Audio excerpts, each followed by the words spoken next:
మహావిశాఖ నగరపాలక సంస్థ స్థాయి సంఘం ఎన్నికల్లో పార్టీ ఫిరాయింపు, కార్పొరేటర్ల ఓటింగ్ హక్కును రద్దు చేయాలని వైసీపీ నేతలు జీవీఎంసీ కమిషనర్కు విజ్ఞప్తి చేశారు. పార్టీ ఫిరాయించిన కార్పొరేటర్లపై అనర్హత వేటు పెండింగ్లో ఉండగా స్టాండింగ్ కమిటీ ఎన్నికలు ఎలా నిర్వహిస్తారని ప్రశ్నించారు. ఫిరాయింపుదారుల అనర్హత అంశం ప్రస్తుతం హైకోర్టులో ఉందని, ఇప్పటికే వారి పేర్లకు సంబంధించి కలెక్టర్ నోటీసులు పంపించారని తెలిపారు.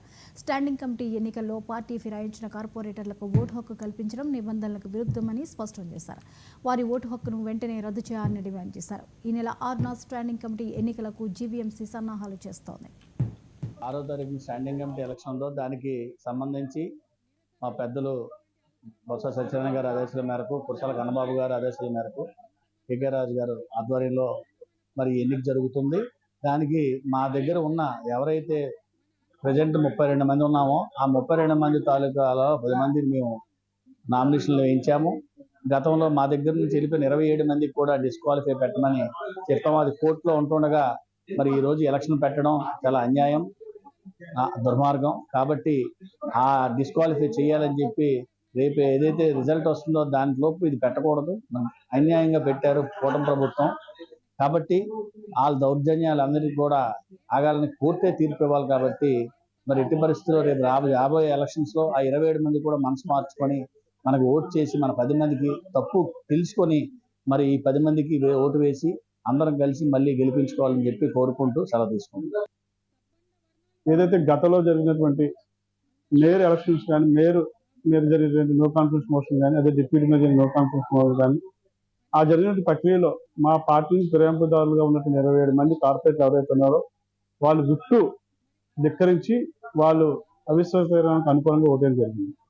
అయితే అప్పుడే గౌరవ ఆ రోజునటువంటి ఎలక్షన్ ఇన్ఛార్జ్, అంటే మన డిస్ట్రిక్ట్ ఎలక్షన్ ఇన్ఛార్జ్ ఎవరైతే ఉన్నారో, ఎలక్షన్ ఆఫీసర్ ఎవరైతే ఉన్నారో, డిస్ట్రిక్ట్ కలెక్టర్ మేము ఒక రికమెండేషన్ జరిగింది.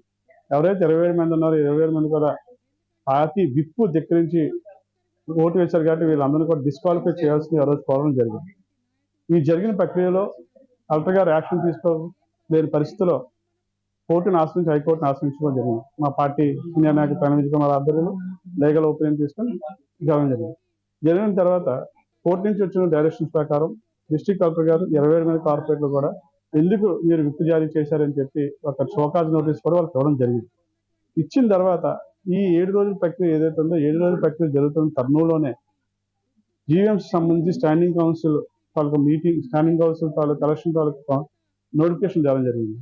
నోటిఫికేషన్ వచ్చిన వెంటనే మా జిల్లా అధ్యక్షుడు కేకే రాజు గారు, అదేవిధంగా ప్రణవ్ విజయ్ కుమార్, అదేవిధంగా కార్పొరేట్స్ గౌరవ పెద్దలు బొత్స సత్యనారాయణ గారు ఆదేశాలు సూచనల మేరకు, కురసాల కన్నబాబు గారు ఆయన తాలూకా సూచనల మేరకు వెళ్ళి ఒక రికమెండేషన్ ఇవ్వడం జరిగింది.